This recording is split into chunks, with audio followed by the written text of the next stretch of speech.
নয়গ্রামের ঐতিহ্যবাহী রঘুনাথ জিউ মাঠে প্রথমবারের মতন অনুষ্ঠিত হল ভগবান জগন্নাথ দেবের পবিত্র স্নানযাত্রা। ধর্মীয় আচার অনুষ্ঠান ও ভক্তিমূলক পরিবেশের মধ্য দিয়ে সোমবার স্নানযাত্রার আয়োজন সম্পন্ন হয়। স্নানযাত্রা উপলক্ষে বহু ভক্ত ও দর্শনার্থীর সমাগম ঘটে। বৈদিক মন্ত্রোচ্চারণের মাধ্যমে শ্রী জগন্নাথ, বলভদ্র ও সুভদ্রাকে পবিত্র স্নান করানো হয়।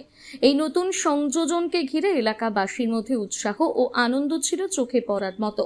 আয়োজকদের মতে রঘুনাথ জিউ মাঠে 120 বছরের ইতিহাসে প্রথম জগন্নাথ দেবের স্নানযাত্রা অনুষ্ঠিত হলো, যা এলাকার ধর্মীয় ও সাংস্কৃতিক ঐতিহ্যে এক নতুন অধ্যায়ের সূচনা করল। উপস্থিত ছিলেন কল্যাণ কুমার ঘোষ, শশাঙ্ক শেখর মহাপাত্র, বুদ্ধদেব সিংহ, তপন ঘোষ, তপন বেরার মতন আয়োজকরা। বর্তমান এই রঘুনাথ জিউ মঠের সেবক এবং পূজক। বহুদিন ধরে 1284 সালে প্রতিষ্ঠিত মহারাজের দ্বারা এই মঠ পরিচালিত হতো।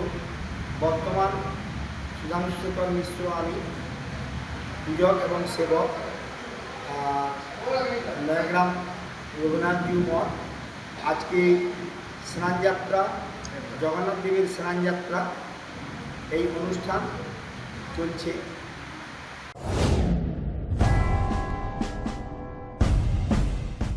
শেডিং ও বর্ধিত ইলেকট্রিক বিলের সমস্যায় ভুগছেন, আমরা রয়েছি আপনাদের পাশে। ভারতবর্ষের 1 নম্বর প্রযুক্তির কোম্পানি টাটা পাওয়ার সোলার এবং ইউটিএল সোলারের সঙ্গে আমরা কমিয়ে দিতে পারি 90% পর্যন্ত আপনার ইলেকট্রিসিটি বিল। পাবেন সরকারি ভর্তুকি বা বিনা ভর্তুকিতে অফ গ্রিড, অন গ্রিড বা হাইব্রিড সোলার সিস্টেম। রয়েছে আকর্ষণীয় ফাইন্যান্সের ব্যবস্থা। দেরি না করে আজই যোগাযোগ করুন ইউটিএল কোম্পানির পশ্চিম মেদিনীপুরের অথরাইজড ডিস্ট্রিবিউটর অপটিনেট সোলার সলিউশনস এর সঙ্গে।